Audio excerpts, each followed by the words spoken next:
اور عالم اسلام پر اپنی رائے دینے کے لیے آج ہمارے درمیان ہوں گے جامعہ ملیہ اسلامیہ میں اسلامک اسٹڈیز شعبے کے سربراہ پروفیسر اقتدار محمد خان صاحب۔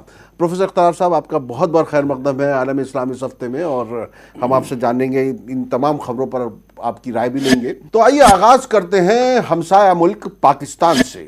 پاکستان کے وزیر اعظم عمران خان نے 21 جولائی سے 23 جولائی تک امریکہ کا 3 روزہ دورہ کیا۔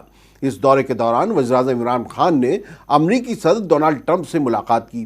اس دوران ٹرمپ نے افغانستان میں قیام امن کی کوششوں کو سراہا، تاہم ہندوستان کے کشمیر سے متعلق ایک ایسا بیان دے دیا جو بحث کا موضوع بھی بن گیا۔ انہوں نے ہند پاک کے درمیان مسئلہ کشمیر کے حل کے لیے ثالثی کرنے کی پیشکش کر دی اور کہا کہ ہندوستانی وزیر اعظم نریندر مودی نے بھی ان سے اس خواہش کا اظہار کیا تھا، لیکن ہندوستان نے اس کی بہت ہی سخت الفاظ میں تردید کی ہے۔ دیکھیے یہ رپورٹ۔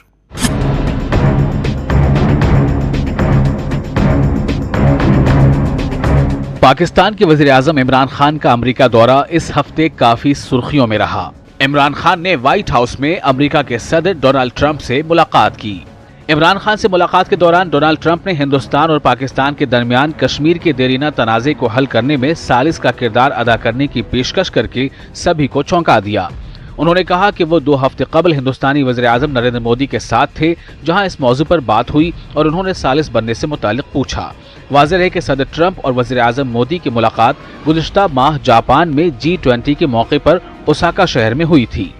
ٹرمپ کی اس پیشکش سے تو پاکستان باغ ہو گیا، لیکن ہندوستان نے سخت اعتراض جتاتے ہوئے ٹرمپ کی اس بات کی سخت تردید کی کہ وزیر اعظم مودی نے ٹرمپ سے ملاقات کے دوران ایسا کچھ کہا تھا۔ ہندوستانی ایوان میں وزیر خارجہ ایس جے شنکر نے کہا کہ اوساکا میں ڈونلڈ ٹرمپ سے وزیر اعظم مودی کی ملاقات میں ایسی کوئی بات نہیں ہوئی جس کا ذکر ٹرمپ نے عمران خان سے ملاقات کے دوران کیا۔ عمران خان نے امریکہ دورے کے دوران امریکی وزیر خارجہ مائک پومپیو سے بھی ملاقات کی۔ عمران خان نے امریکہ دورے کے دوران دہشت گردی کے خلاف لڑائی میں پاکستان کے کردار پر اپنی پیٹھ خود تھپتھپائی۔ عمران خان نے کہا کہ ISI نے اسامہ بن لادن کی تلاش میں امریکہ کی مدد کی تھی، تاہم دورے کے آخری مرحلے میں عمران خان نے یہ بھی کہا کہ جب چیزیں غلط ہوئیں تو امریکہ کو سچ نہیں بتایا گیا۔ عمران خان نے کہا کہ سابقہ حکومتوں نے امریکہ سے جھوٹ بولا۔ عمران نے پاکستان میں 40 دہشت گرد تنظیموں کی موجودگی کا اعتراف کیا، ساتھ ہی عسکریت پسند گروپوں کا خاتمہ استحکام کے لیے ناگزیر بتایا، لیکن تجزیہ نگاروں کے مطابق دہشت گردی مخالف جنگ میں پاکستان کا رول ہمیشہ مشکوک رہا ہے اور اس کا اثر ہندوستان پر بھی پڑتا رہا ہے۔ ایسے میں عمران خان کے دعوے اور وعدے پر امریکہ کتنا یقین کرے گا، یہ تو آنے والا وقت ہی بتائے گا۔ Bureau report, news 18 Urdu. اقتدار صاحب، یہ جو عمران خان صاحب کا یہ جو امریکہ کا دورہ ہوا ہے، اس دورے کا مقصد کیا تھا عمران خان کا؟ دیکھیے، جو پاکستان کا رویہ ہے پچھلے 20-25 سال سے، خاص طور پہ افغانستان اور کشمیر کے حوالے سے اگر ہم دیکھیں، بہت ہی نفی اور بہت ہی منفی نہیں ہے۔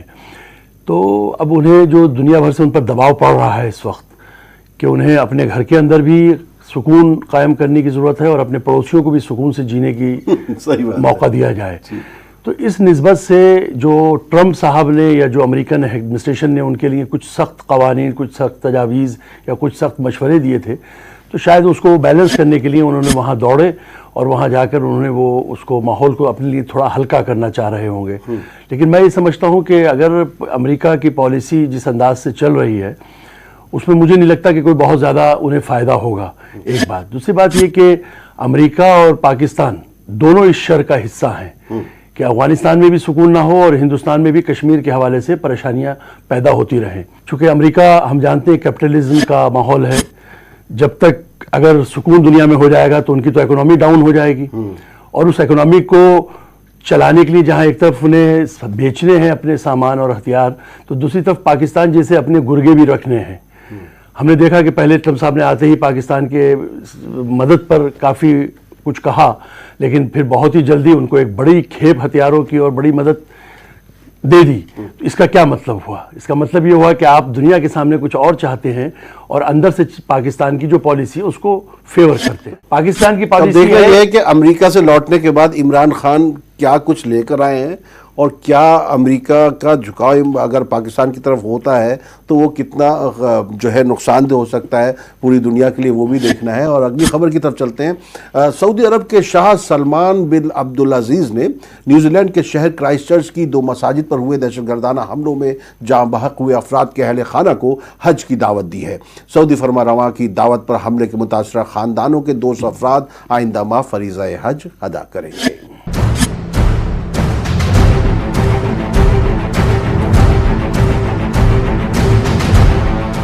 کرائسٹ چرچ کی 2 مساجد پر دہشت گردانہ حملے میں شہید ہوئے افراد کے اہل خانہ کے 200 افراد کو سعودی عرب کے فرمانروا سلمان بن عبدالعزیز السعود نے رواں سال سعادت حج حاصل کرنے کے لیے مدعو کیا ہے۔ سلمان بن عبدالعزیز نے ہدایات جاری کی تھی کہ وہ کرائسٹ چرچ حملوں کے متاثرہ افراد کے اہل خانہ کی میزبانی کریں گے، جس کے دوران وہ فریضہ حج اور عمرے کی سعادت حاصل کریں گے۔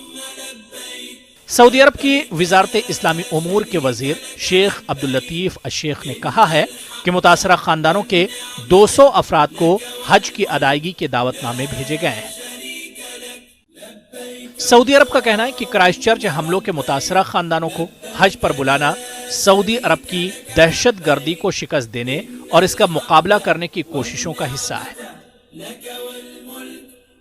نیوزی لینڈ سے 200 عازمین کو مکہ لانے کے لیے سعودی وزارت برائے مذہبی امور نیوزی لینڈ میں سعودی سفارت خانے کے رابطے میں ہے اور مہمانوں کی آمد کے لیے تمام انتظامات کیے جا رہے ہیں۔ نیوزی لینڈ سے فریضہ حج ادا کرنے والے عازمین کو عام طور پر $15,000 ادا کرنے ہوتے ہیں، لیکن شاہ سلمان کی دعوت پر آنے والے عازمین یہ رقم ادا نہیں کریں گے۔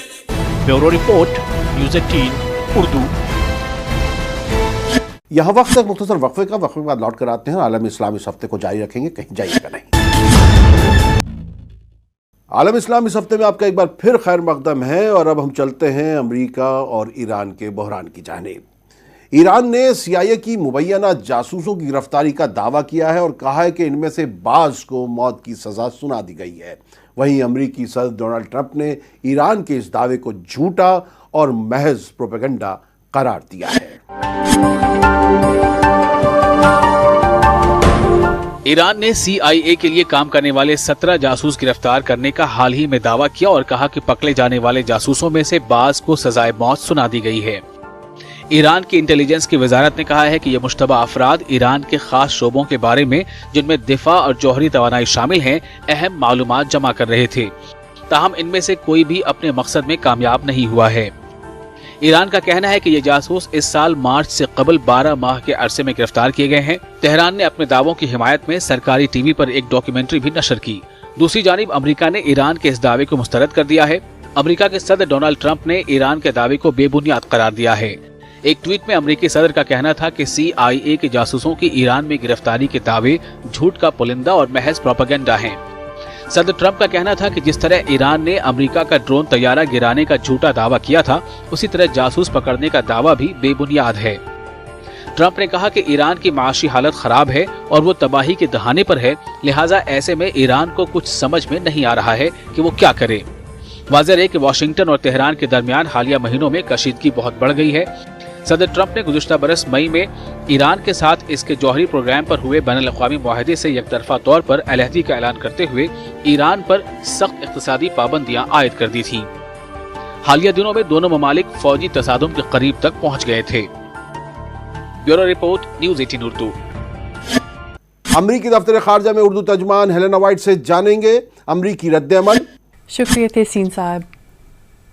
تحسین صاحب، دیکھیے، ہمارے وزیر خارجہ مائک پومپیو ابھی حال ہی میں اپنے ایک انٹرویو میں کہہ چکے ہیں کہ ایران جو بھی بیان دے اس سے ہمیں ایک تنقیدی نظر سے دیکھنا ہوگا۔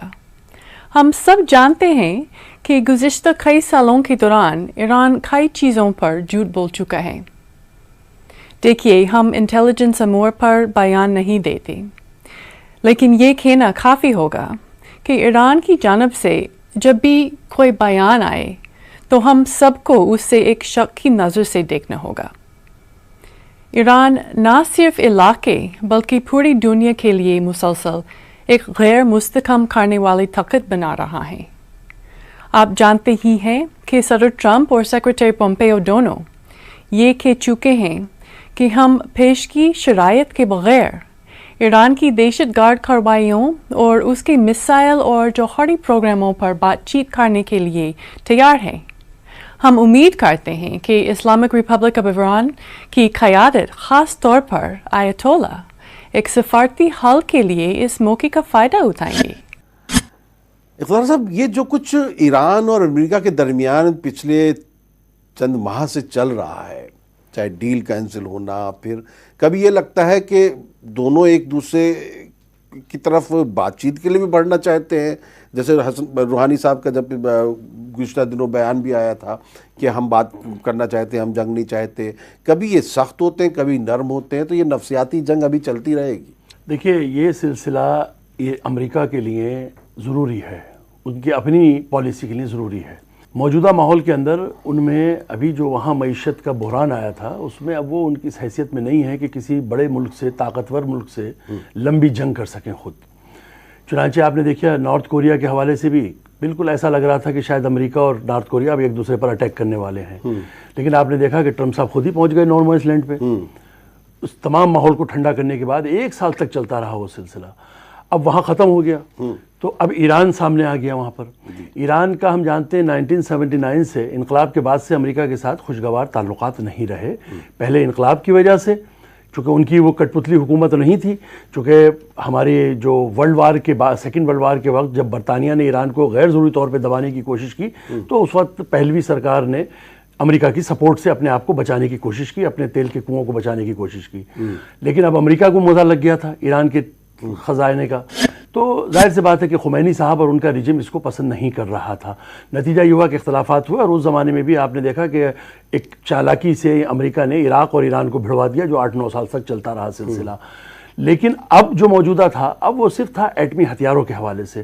میرا خود اپنا سفر بھی ایران رہا، وہاں کے وزراء اور حکومت میں بھی کافی میں نے بیٹھے میٹنگ، اور ہمیں دکھائی چیزیں ان لوگوں نے، سرکاری دورے پر تھے ہم لوگ، تو میں نے یہ دیکھا کہ ایران کے لوگ، میں نے خود اپنے کانوں سے سنا وہاں کے بڑے بڑے لیڈروں کو، اور حسن روحانی صاحب اس وقت نہیں تھے، احمدی نژاد صاحب تھے، انہوں نے کہا کہ ہم امریکہ کے شکر گزار بھی ہیں ایک طرح سے کہ انہوں نے ہم پر پابندیاں لگوا کے ہمارے اس ایٹمی پروگرام کے حوالے سے ہمیں خود کفیل بنا دیا، ورنہ ہم عربوں کی طرح سوئی بھی نہیں بنا سکتے تھے۔ آج ہم اسٹیل ایکسپورٹ کرتے ہیں، آج ہم چاول ایکسپورٹ کرتے ہیں، آج ہم اپنی ہر چیز اپنی ضرورت کی خود مہیا کر رہے ہیں، اور یہ طے ہے، ایسا نہیں ہے کوئی چھپی ڈھکی چیز ہو۔ ایران نے ایٹمی میدان میں کافی قدم آگے بڑھا لیے ہیں، اور کوریا کے بارے میں تو کنفرم تھا، اس لیے وہاں نہیں گئے ٹرمپ صاحب۔ عراق میں پتا تھا کہ نہیں ہے تو صدام صاحب کے پاس چلے گئے، لیبیا کا معلوم تھا اس لیے فوج اتار دی وہاں پر، لیکن یہاں انہیں پتا ہے کہ یہاں سب کچھ ہے، تو یہاں امریکہ چاہے چلتا رہے سلسلہ جیسے ابھی کوریا کا چلا 1 سال 2 سال تک، تنا تنی گرما ماحول رہے، لیکن میرا اپنا تجزیہ یہ ہے کہ لڑائی جیسا کوئی چیز سامنے نہیں آئے گی۔ چلیے دیکھنا ہے کہ عالمی سیاست جو ہے کس طریقے سے لوگوں کو گنتی ہے ان کی لاشوں کو، اس پر بھی غور کرنا ہوگا اگر وہ اس طرح سوچتے ہیں۔ ہندوستان اور متحدہ عرب امارات یمن کی خانہ جنگی میں زخمی ہوئے افراد کی مدد کے لیے آگے آئے ہیں۔ ہند UAE تعاون مشن کے تحت یمن کی جنگ میں زخمی ہونے والے فوجیوں سمیت 700 زخمیوں کا علاج کیا گیا ہے۔ دیکھیے رپورٹ۔ متحدہ عرب امارات کی مدد سے یمن کی خانہ جنگی میں زخمی ہونے والے 700 زخمیوں کا ہندوستان میں علاج کیا گیا۔ وہاں کے ایک افسر کے مطابق متحدہ عرب امارات نے یمنی زخمیوں کے علاج کے لیے مکمل مالی تعاون کیا ہے، جبکہ ہندوستان نے زخمی لوگوں اور ان کے ساتھ آنے والے افراد کو ویزا جاری کر کے ضابطے کو آسان بنایا۔ متحدہ عرب امارات کے سفیر احمد البنا نے کہا ہے کہ یہ ہندوستان اور متحدہ عرب امارات میں صحت سے متعلق تنظیموں کے درمیان تعاون کا حصہ ہے۔ انہوں نے کہا کہ ہندوستان میں بہترین میڈیکل خدمات کے سبب زخمیوں کو ہندوستان بھیجا گیا۔ بتایا جاتا ہے کہ 2016 اور 2018 کے درمیان 729 یمنی زخمیوں کو علاج کے لیے ہندوستان لایا گیا، اور ان کے ساتھ 325 افراد کو بھی ہندوستان آنے دیا گیا۔ یمنی زخمیوں کے علاج کے دوران ہندوستانی ڈاکٹروں نے حیات بخش طریقہ کار کا استعمال کیا اور شدید طور پر زخمی افراد کو صحت یاب کرنے میں اپنے تجربے کو بروئے کار لایا۔ ڈاکٹروں کے مطابق یمن سے ہندوستان آنے والے زخمیوں کے علاج میں کافی احتیاط برتنی پڑی۔ یہ جو وار انجریز ہے ان کے ساتھ 2 اور مدعا جڑ جاتا ہے، ایک تو میل نیوٹریشن اور diabetes, hyper tension, medical problems, اور ریہیبلیٹیشن، جیسے کوئی